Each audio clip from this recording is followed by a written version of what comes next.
Welcome to Catalytic Curiosity. I am your host, James with a Y O'Farron with Catalytic Conversations. I serve remote professionals and hybrid organizations with coaching, consulting, and training to help them reconcile humanity and technology, leading to healthier, digitally integrated lives and teams. On this podcast, I am embarking on a journey of discovery to unearth the roots of digital mastery and maturity beyond mere adulting.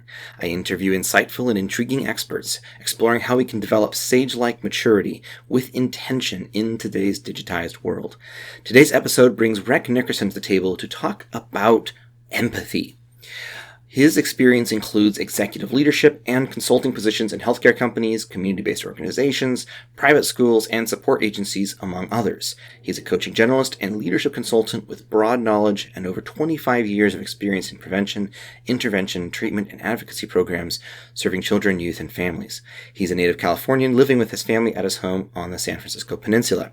I met Rex at a networking event for coaches a while back. We've had a lot of great conversations, and I'm really excited to bring this conversation to you where we talked about intentional, practical empathy, defensiveness, and how we can authentically connect and create space for growth and transformation for the people around us. This is an amazing conversation, and I look forward to sharing with you. So join us for the ride. Well, hello, everyone. Welcome to Catalytic Curiosity. Today, I have with me my friend Rex, who is an amazing friend of mine. We've known each other for a while we've been on this journey together of coaching. He's a leadership and life coach, and he specializes in empathy, positive intelligence, and motivational communication. So there's a lot of stuff that really ties in with things that we've been discussing on this podcast. And I'm looking really forward to talking with him about these subjects. So, Rex, introduce yourself a bit. What's a bit of your story? Who are you? And what's your why? Why are you in all of this? What do you do? Oh, wow. Big questions. Yes. So I've always known from a young age. I was in high school. I was a peer counselor. And then I did an internship at a runaway and homeless shelter. And, academically, I focused on human resource management. But in practice, that ended up being in a variety of nonprofits, residential treatment centers, specialized group centers, therapeutic foster care, and then prevention side, Boys and Girls Club, police activities leagues, YMCA's, et cetera. And then crossing industries from education to support organizations, and then even in healthcare. And working in the systems side, but also working at the clinic level as well. So it's been a very diverse journey, but the through line has really been finding the very best ways to support the people around me. And that's sort of been the unwritten agenda that I've come to realize. I didn't know that all the way along. It's funny how that works, isn't it? Like you go along, we do all these different things, and in retrospect, I go, oh, there was actually a pattern to all of this. And then once we make that realization, we can actually tailor our lives and target that specifically, and it's like life blossoms. Like I know I had that discovery. Like I was, coding and doing things and working with computers a lot, but I kept gravitating and spending more and more time with Toastmasters and addictions ministries and things that were involved with me working with people directly, helping them grow. And it wasn't until later I look back, hey, coding is what I do, but coaching is who I am. And I need to make a shift here. And I have not looked back. It's been amazing. I still work with coders a lot. I'm still in that world. But it's so much more gratifying to watch and see other people's potentials blossom and grow as a coach. It's really, truly amazing. Isn't it? Isn't it truly amazing? Yeah. So fulfilling. Well, and what we've both learned about ourselves, right, further exposes our understanding of the possibilities that exist in other people, that, that same thing exists for this other person. Yes. And you know what? There's not a hope in the world that I can discover that, but I might be able to help them discover that for themselves. Yes. Right. Yeah. And that's the real exciting part. Uh, And one of the powerful tools, as you know, I don't even want to call it a tool, but a mode of relationship in a sense that empowers the coaching relationship, is that sense of hope that you work with somebody in a relationship and then they may not know or have confidence in their ability to grow. But as you connect with them on a deep level and you have that belief, because you have those experiences, you've seen it happen again and again and again. You've seen it in yourself, you've seen other people, like, yes, you have limitless potential. You can do amazing things. You have that. Let's actually apply it. Let's actually do it. Let's take action on all of these potentials and possibilities that you have. And then building that connection so that they can kind of lean on you relationally in a sense. Not doing it for them, but providing that space for them to be able to find that opportunity for growth through that relationship. yeah. And a big part of that is what we were talking about earlier. And I mentioned it's kind of one of your focuses is empathy. Not just sympathy, feeling the same thing. I feel sorry for you, but a deep, real empathy. And that's something that I feel like people are more aware of their need for it now, but people are less sure than ever of how to do it now, online and offline, but really online. So how would you define empathy, and what, or even like you described practical empathy? Yes. What does that mean to you? And talk a bit about that.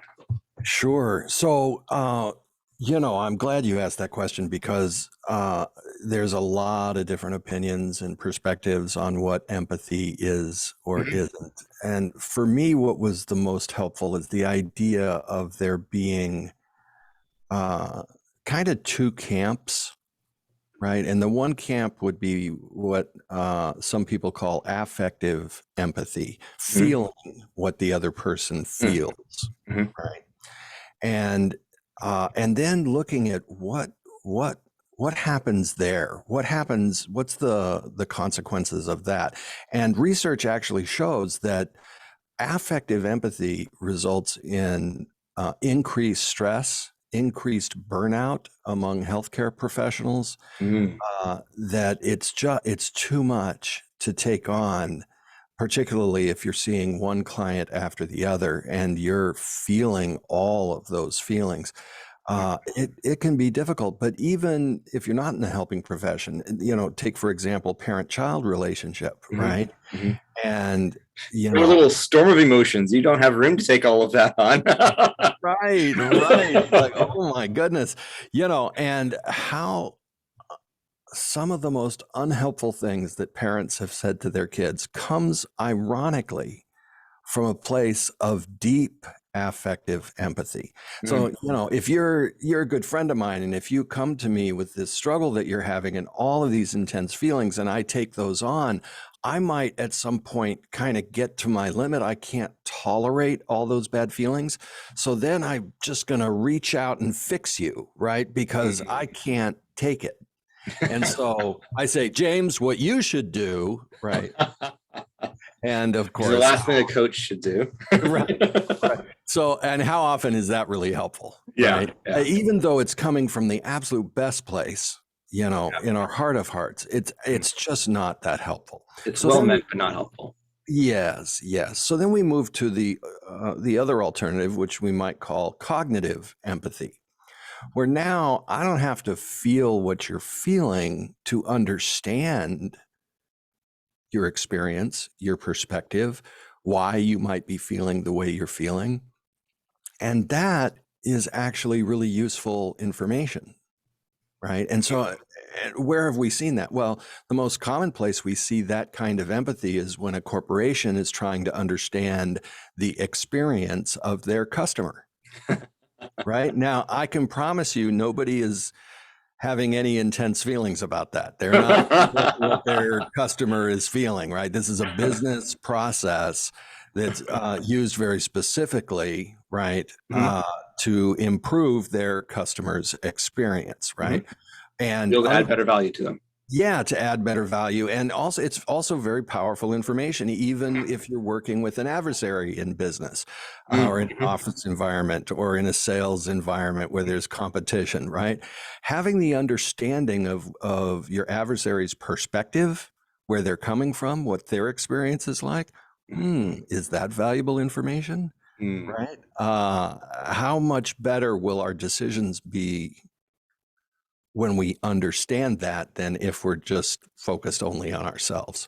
So Yeah. then in the interpersonal side, we start thinking about, okay, wait a minute, what do I really understand about this person and what they're saying to me? And, uh, and it starts with listening, but that's the beginning. That's not the end of it. Empathy is not about sitting silently on our hands, although it might start that way. And you know but it's really about communicating our understanding of the other person. So they not just so that you understand as best we can, because we can't completely understand somebody else. We can't even completely understand our own selves, Right. but as best we can, and then communicate that we have or how much we have to them so that they feel heard and understood. Right. Yeah. Right. Not just, this is something that I talk about a lot with active listening skills, is that it's not just parroting back the words that was said, because it's not just verification of data transfer. It's about connecting with the deeper intents, the emotions, the personality filters, the values, the concerns, the context that they're operating within, and responding back to that, not just Right. the raw data. That's where they actually feel heard and empathized with. Because when he's like, And that's I where see this. yeah, that's where the connection happens. Yes, Exactly. absolutely. Absolutely. And so you definitely need curiosity Mm-hmm.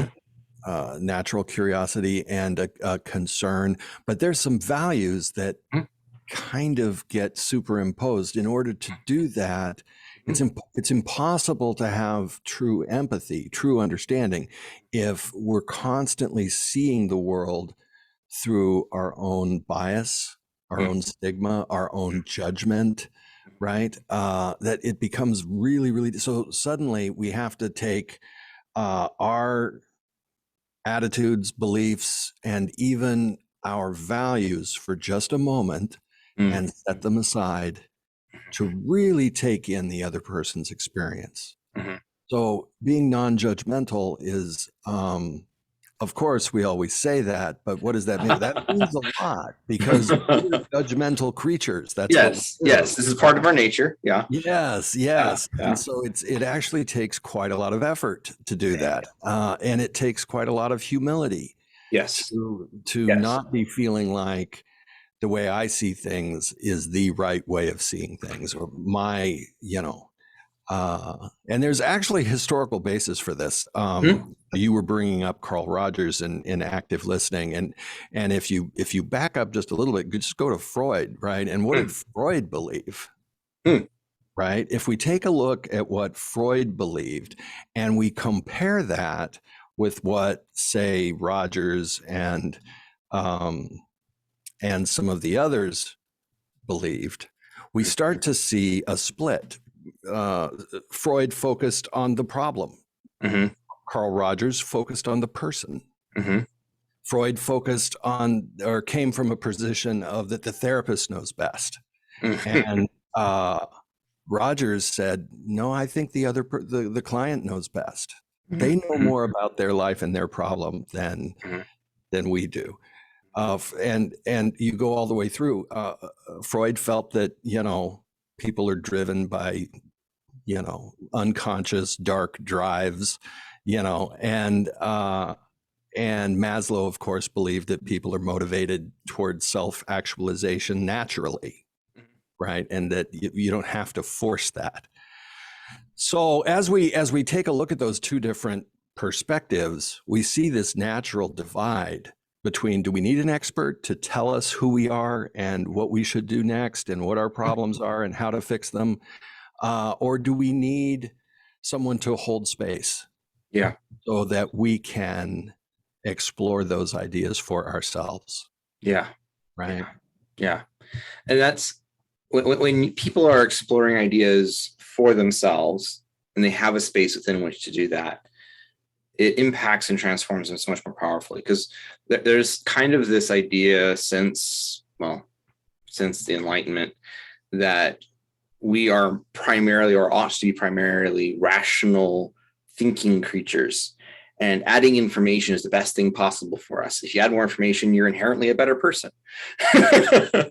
And so everything can be solved with education, and education in the sense of adding information and passing more tests is kind of ended up being the way people operate and think about that. But that's not how we operate. We learn experientially. We learn and we make decisions emotionally.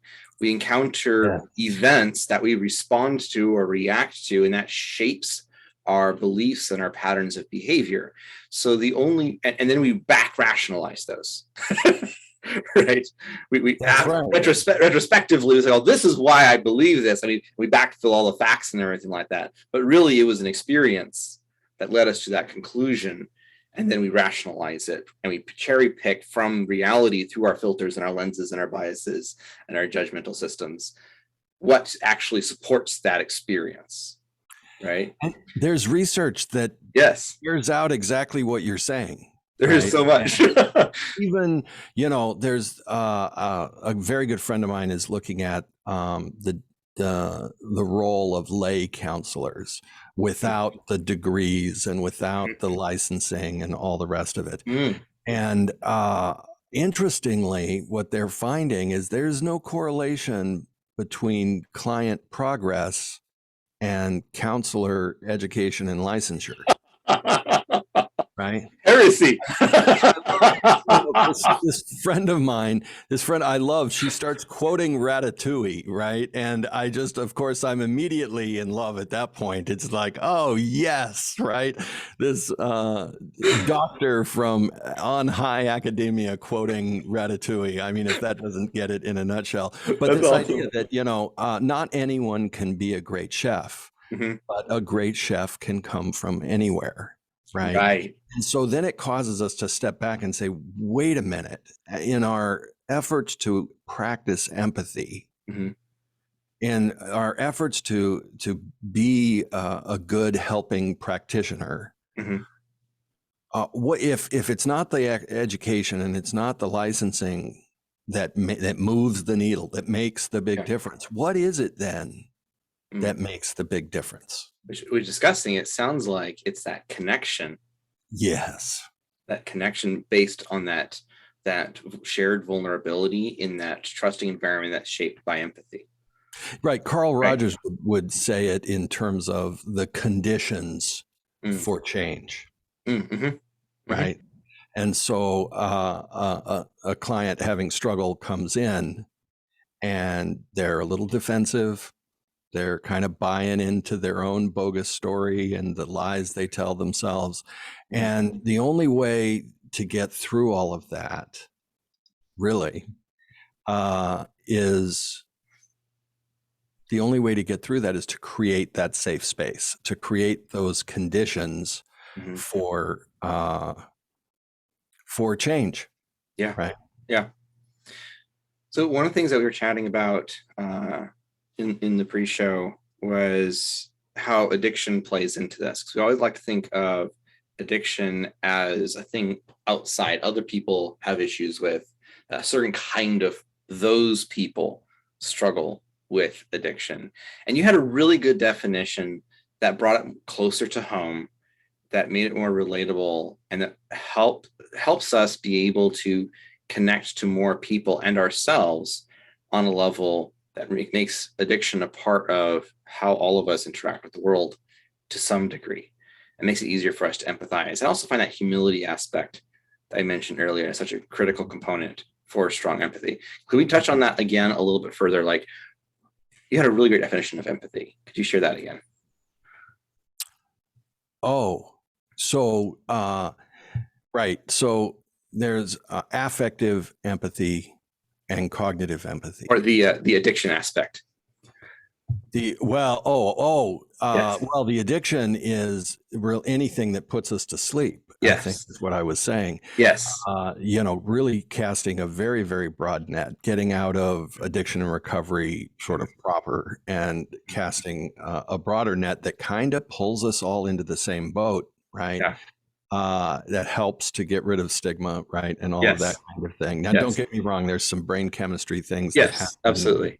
Um, Absolutely. but in broad strokes, from a certain point of view, whatever's putting us asleep, whatever's unreflected behavior, Mm-hmm. right? Without any rationale, we did. Why am I doing this? Because that's what I do. I do it because I've always done it. This is what I do, right? And it puts me to sleep. Often that can be food, that can be sex, pornography, drugs, alcohol, of course, but it can also be Netflix or anything that Scrolling on social media.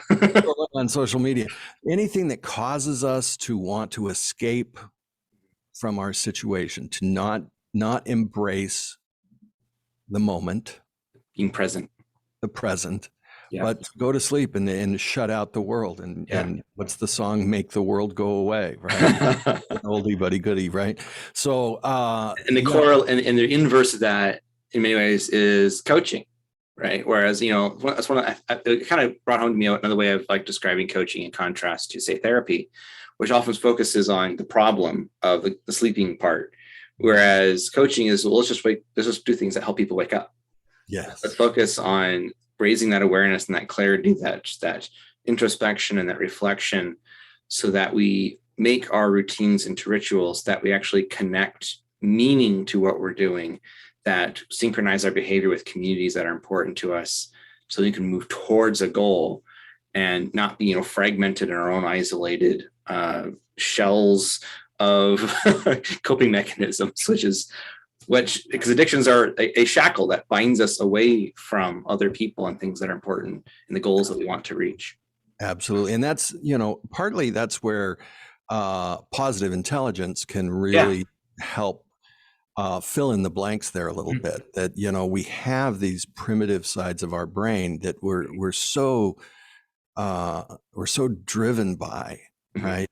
And what happens is we get stuck with the four warthog facing down a lion. What are the four choices that warthog has? And there's only four, right? Fight, flight, freeze, or submit. Yes. And in today's modern world, we're all very evolved human beings. Differently, right? So, the boss comes in, old white male leadership, I'll give a knock to that. Boss comes in and is very disappointed in your performance. And the first thing we want to do, let's see, fight, flight. Well, I'm going to fight and argue. Well, sir, what you've got to understand is, and there's this extra information, there were extraordinary circumstances, and the boss is irritated, and you're in trouble because you interrupted the old white male monologue. Right. Old white men love the monologue, right? So then particularly when they're the villain in a movie. Right? I'm going to switch gears. So now I submit. I say, "You're right, sir. I'm sorry, sir. It'll never happen again, sir." And again, you're in trouble because you interrupted the monologue. Right. And so then what do? Well, then you freeze and do nothing and stare at your feet as if the answer's written there, which it is, but we'll get to that later. And then the last one is to flee, to run away, to, abandon the task, abandon the project, abandon the job, abandon the relationship, or escape. So much of procrastination is bound up in that defensive cycle. Right? Just dodging the stressful activities, or just being paralyzed whenever we come to it, that block in so many ways is just defensiveness. There's stress that's being mismanaged, and we're not breaking past that. It's variations on the ostrich strategy, right? Yep. Just, get our head in the sand and hope the world goes away, right? Right. And there's variations on that theme, but the net effect is the same, which is do nothing, right? And those are our only four choices. And so it's a good yellow flag when we're stuck in a situation, right? And often it's very much the warthog situation, right? Okay, I'm a warthog and my choices are fight the lion. No, definitely not. Not going to work. Freeze and do nothing. No, I need to do something. That's out, right? Yep. Definitely not going to submit. Run Yeah. away. Yes, we have a winner. We have a winner. Right? It doesn't take long. You don't have to be very smart. You figure it out really quickly, and bang, off you go. And there are situations where those four options are the best. There's a reason why that's hardwired into us, but we need to be able to get in a past primitive that situation. Yes. If somebody comes at you with a knife, then yes. Right? What's the phrase? Charge a gun. If it's a knife, run away. Right? I don't know how true that is, but it was a funny line in a movie I saw. So anyway, source of all truth. Right. But it does make sense that when you're in a primitive situation, it calls for a primitive solution sometimes, right? So I'm not saying that those four choices are always wrong, but I am concerned when those are our only four choices, because it forgets we have this whole other modern brain that is highly sophisticated, and it brings capabilities. I'll just say it that way, capabilities, empathy for ourselves, for the people around us, curiosity and the ability to explore and step into the difficulty rather than away from it, right? And get into the weeds and the detail. Wait a minute, what's really happening here? Curiosity is all about that, right? And then innovation or creativity. Yep. Right, exactly. And then the next one is navigation, right? Which, certainly our goals, our priorities, the guy that cuts me off in traffic, how come I don't get and mix it up with him? Because that's not my priority. I don't want to bring that dynamic into my life. My life is going somewhere else. Sometimes, I don't know if you've done it, I've actually taken a turn the other way, even though it was off track from where I wanted to go. I needed to get away from that crazy person, and I'm not going to mix it up with him. So I'm just going to I'll go around the block and come back at this after this guy's cleared out, right? And so, that's because it's not my priority, but also my values, right? What I think is in line with my beliefs and my attitudes and my perspective. And then from there, when we've gone through all of that, our final modern brain capability is to be activated with calm, clear-headed, laser-focused action. Right. Not frenetic, not constructive action. But thought out and not procrastinating, thought out, activated.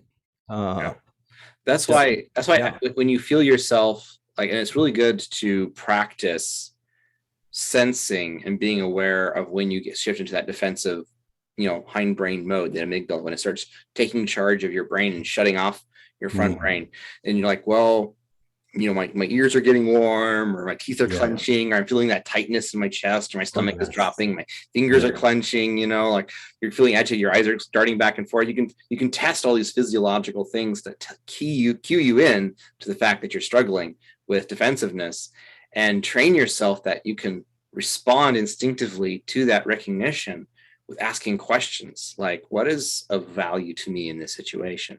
Yes. How can I add value in this situation? How can I add value? What am I grateful for in this situation?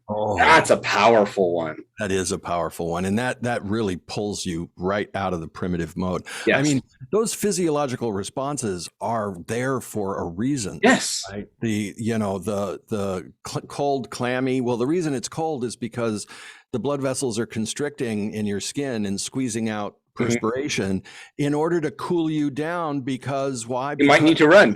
You're trying to outrun a lion. So the coolers all kick in, right? And you feel nauseous because the blood's running away from your stomach, right? It's all running into your heart and your lungs and your muscles. You get a little shaky because you've got all of this blood flow going into all your muscles. All the testosterone running around, camping you up for combat. Yeah. Except we're not facing down a lion. Right. We're doing our taxes or having disagreement with someone we care about, right? Yes. And so when you raise those questions, gift, opportunity, gratitude, right? Curiosity, all of those What's You really can't, happening here? Yeah. yes, you can't do that in the primitive brain, Yeah. right? You can It only do short that. circuits it. Right. That's right. So, yes, I completely agree. Those are very, very powerful. Gratitude. Wow. Well, that's a whole nother, that's a whole hour It's a long superpower. conversation. Yes. I probably should actually do a full episode on gratitude because oh my goodness. I like to say that, love is the foundation of all virtue, Mhm. and patience is the gateway to our virtue, and gratitude is the doorway. Oh, yes. I So love that. all other virtue. I want to see that graphic, James. I need to make it at some point. Begging for a PowerPoint slide. I love that. Absolutely love that. Yeah. But it is so powerful. Like these are, the critical components for us to be able to function in society, in relationships, in everything that's important to us.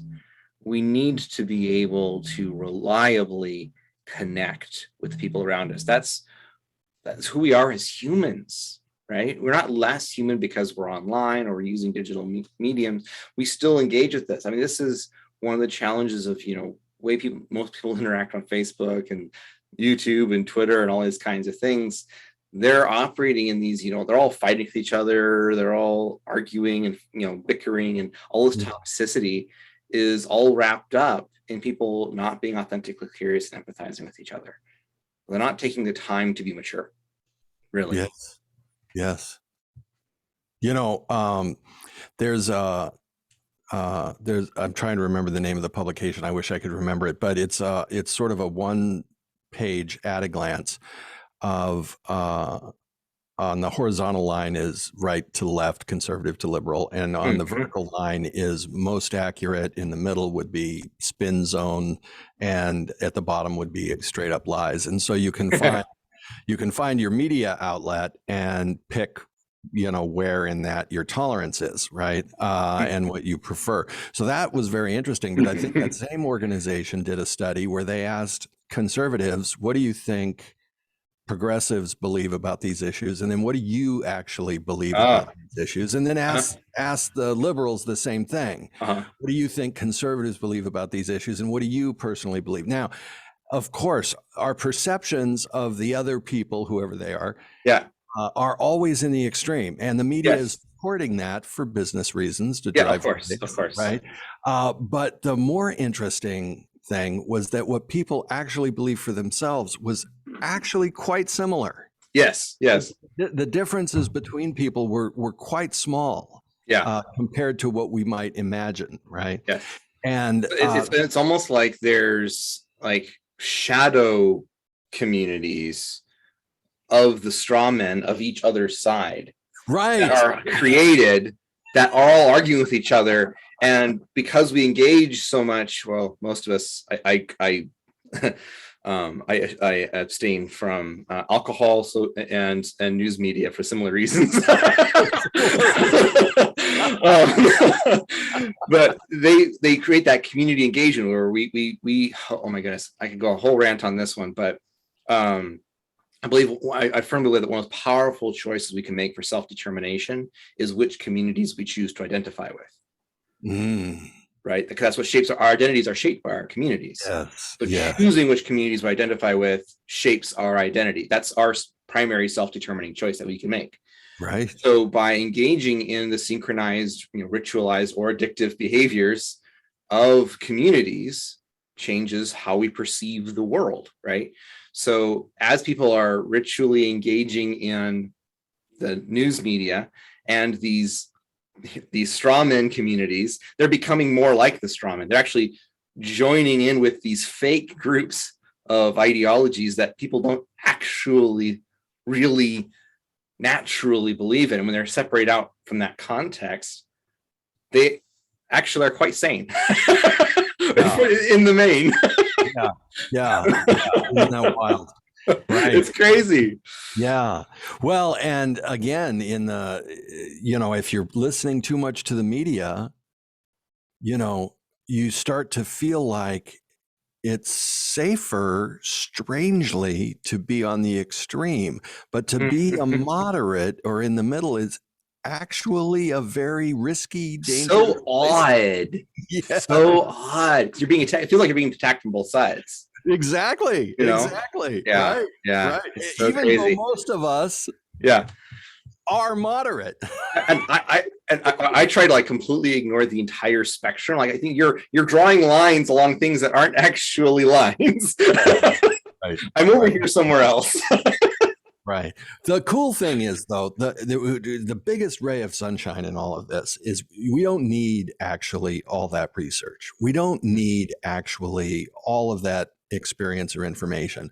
All we really need is empathy. Yeah. Right. And to your up and coming, yet to be designed graphic, I would add a phrase from another good friend of mine, which is love is medicine. I completely agree with that. Yeah. So the intervention where there's difficulty in any of those other areas in your graphic, the solution, the medicine is love. Yes. Right. That is the goal. That is the salvation, is the healing of the world. Yes. You know? And I'll avoid the theology. There's a lot of theology around that. As Eastern Orthodox Christian, that's heart and soul of so much of what we believe. Is, Christ came as to be the healer of the nations. And there's so much sickness and illness out there.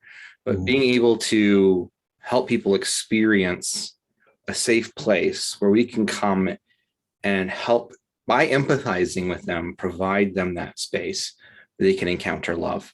The most powerfully healing things that we can do right in front of us, whether online or offline, where we can connect and listen and hear and bring a bit of healing into the world that's right in front of us. Yes.